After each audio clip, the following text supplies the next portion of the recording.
ہوتا ہے کہ ہمیں وہ شخص پسند آ جاتا ہے، لیکن بہت دعائیں کرنے کے باوجود، کوششوں کے باوجود ہمیں وہ نہیں ملتا۔ پھر ہمارے ذہن میں یہ سوال آتا ہے، جب یہ شخص ہمارے نصیب میں نہیں تھا تو اللہ نے اسے مجھ سے کیوں ملوایا؟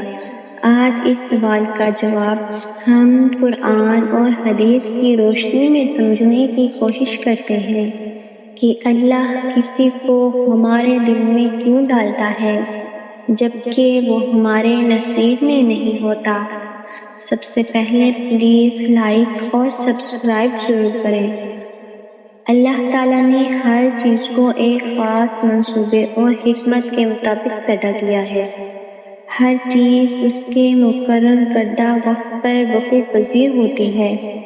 قرآن میں ارشاد ہے، بے شک ہم نے ہر چیز کو ایک مقررہ انداز یعنی تقدیر سے پیدا کیا ہے۔ اس آیت سے ہمیں معلوم ہوتا ہے کہ جو کچھ بھی ہماری زندگی میں ہوتا ہے وہ اللہ کے حکم اور اس کی حکمت کے مطابق ہوتا ہے، چاہے ہمیں اس وقت سمجھ نہ آئے۔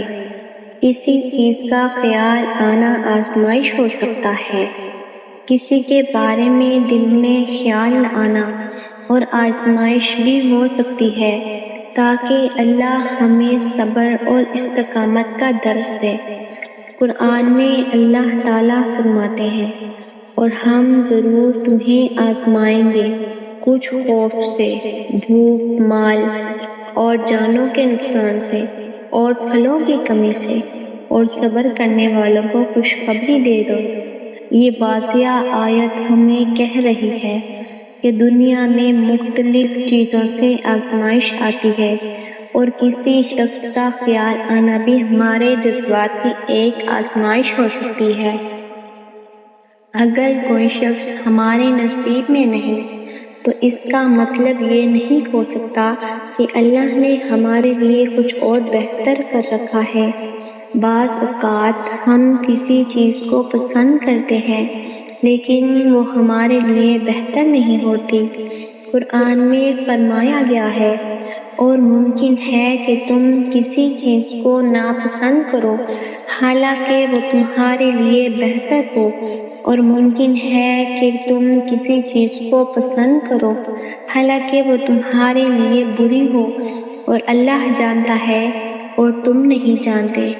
اس آیت سے ہمیں معلوم ہوتا ہے کہ اللہ ہمارے مستقبل کو ہم سے بہتر جانتا ہے، اور وہی فیصلہ کرتا ہے کہ ہمارے لیے کیا اچھا ہے۔ نبی کریم صلی اللہ علیہ وسلم نے فرمایا کہ اگر کسی چیز کے بارے میں شک ہو یا دل میں وہم ہو تو استخارہ کریں اور دعا کریں کہ اللہ ہمیں وہی عطا کرے جو ہمارے لیے بہتر ہے۔ حضرت جابر بن عبداللہ رضی اللہ تعالیٰ عنہ سے روایت ہے کہ رسول اللہ صلی اللہ علیہ وسلم نے ہمیں تمام معاملات میں استخارہ سکھاتے جیسے قرآن کی کوئی سورت سکھاتے تھے۔ نبی کریم نے فرمایا، جب تم میں سے کوئی کسی معاملے میں پریشان ہو تو 2 رکعت نماز نفل پڑھ لیا کرے اور اللہ سے دعا کریں اور اللہ سے مدد حاصل کریں۔ یہ دعا ہمیں سکھاتی ہے کہ ہر چیز کے لیے اللہ سے رجوع کرنا چاہیے، اور اگر کوئی چیز ہمارے حق میں بہتر نہیں تو اللہ ہمیں اس سے بچا لے گا۔ اللہ کے منصوبے ہماری سوچ سے بہتر ہیں، اور وہی جانتا ہے کہ ہمارے لیے کون اچھا ہے اور کون نہیں۔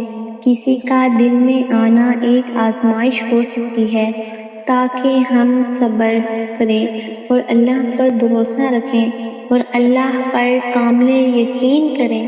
اگر کوئی ہمارے نصیب میں نہیں تو یقین رکھنا چاہیے کہ اللہ نے ہمارے لیے بہتر چیز مقدر میں لکھ رکھی ہے۔ دعا اور استخارہ کرنا بہترین راستہ ہے تاکہ ہم اپنی خواہشات کو اللہ کی مرضی کے مطابق ڈھال سکیں۔ لہٰذا اگر کوئی ہمارے نصیب میں نہیں تو اس میں اللہ کی کوئی بڑی حکمت چھپی ہوئی ہے اور جو ہم نہیں جانتے، اور اللہ ہمیں اپنی رضا میں راضی رکھے۔ اپنے رب سے ایک ہی دعا کیا کریں کہ اے اللہ یہ تو زندگی ہم نے گزار لی ہے اور اگلی ہماری زندگی کو آسان کر دے۔